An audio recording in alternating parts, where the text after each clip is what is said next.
আসসালামু আলাইকুম। হাই বন্ধুরা, কেমন আছেন? আমি আমিনুল বিডি ব্লগ থেকে আজকে আবারও নতুন একটি ভিডিও নিয়ে চলে এলাম। তো আজকে জেলখানার আরও কিছু তথ্য দিব, আরও কিছু বর্ণনা দিব এবং কি নিজের অভিজ্ঞতা থেকে আরও কিছু শেয়ার করব। তো ভিডিওটি ভালো লাগলে অবশ্যই লাইক কমেন্ট শেয়ার করে বেল আইকনটি দিয়ে দেওয়ার জন্য অনুরোধ রইল। তো আজকের যে আলোচনা সেটা হচ্ছে, আমি নিজে যেহেতু জেল খাটছি সেই ক্ষেত্রে আমি আমার নিজের কিছু আপনাদের সাথে আগেও শেয়ার করছি, বাট সব তো আর এক ভিডিওতে বলা যায় না। তো সো কিছু কিছু আপনাদের সাথে আমি শেয়ার করতে মানে শেয়ার করার জন্যই ভিডিওগুলো করা। তো যাই হোক, আমার সাথেই থাকবেন। তো আপনাদের আমি আশা করি আপনাদের অনেক উপকারে আসবে। তো যারা জেল খাটতেছেন বা খাটবেন বা অনেকে ইচ্ছুক জেল খেটে দেশে আসবেন, তো তাদের জন্যই এই ভিডিও। আপনার হচ্ছে এই যে আমরা জেলখানায় বা পুলিশের কাছে ধরা দেই বা আটক হই বা পর্যায়ক্রমে হয়ে যাই, পুলিশ ধরে ফেলে। তো যাদেরকে ধরে ফেলে তাদেরকে আমি বলবো যে আপনারা নার্ভাস হবেন না। আপনারা স্টেট নর্মালি যেভাবে চলাফেরা করেন আপনারা সেইভাবেই চলাফেরা করবেন, সেইভাবেই কথা বলবেন। তো আমি এতে মনে করি যে আপনার যদি কিছুটাও লিগ্যাল হয় তাহলে কিন্তু আপনাকে ছেড়ে দিবে, আর যদি তা না হয়, ছেড়ে না দেয়, তাহলে আপনাকে থানা পর্যন্ত নিবে। থানায় যাওয়ার পরে দেখা গেছে যে থানায় নেওয়ার পরে যদি আপনাকে লেট করায়, দেখা গেছে যে 4 থেকে 5 ঘন্টা ওভার হয়ে গেল বা 6 ঘন্টা ওভার হয়ে গেল, তখন মনে করবেন যে হয়তো আমার মধ্যে কিছু আছে বা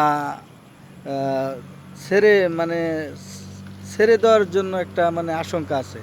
তো সেই ক্ষেত্রে আমি বলবো যে আপনারা নর্মালি যেটা নর্মালিভাবে চলাফেরা করেন ওইভাবে চলাফেরা করবেন।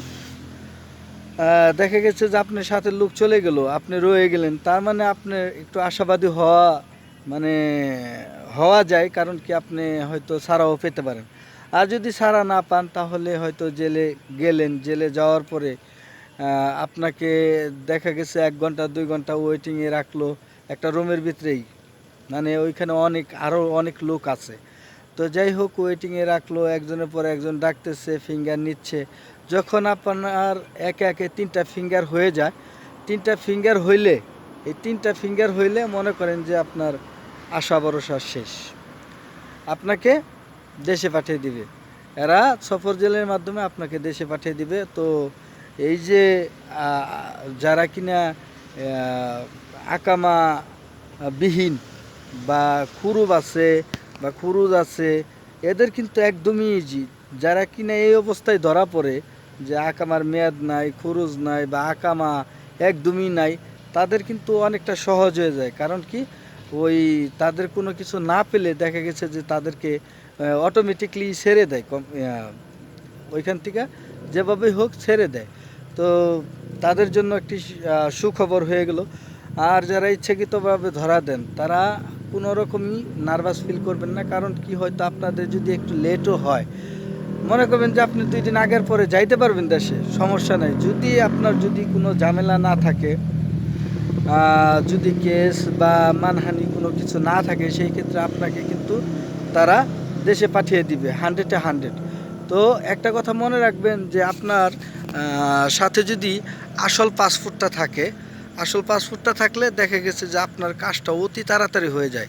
আর যাদের কিনা পাসপোর্টের ফটোকপি আছে বা পাসপোর্টের অরিজিনাল কপি নাই, তাদের বেলায় একটু দেরি হয়।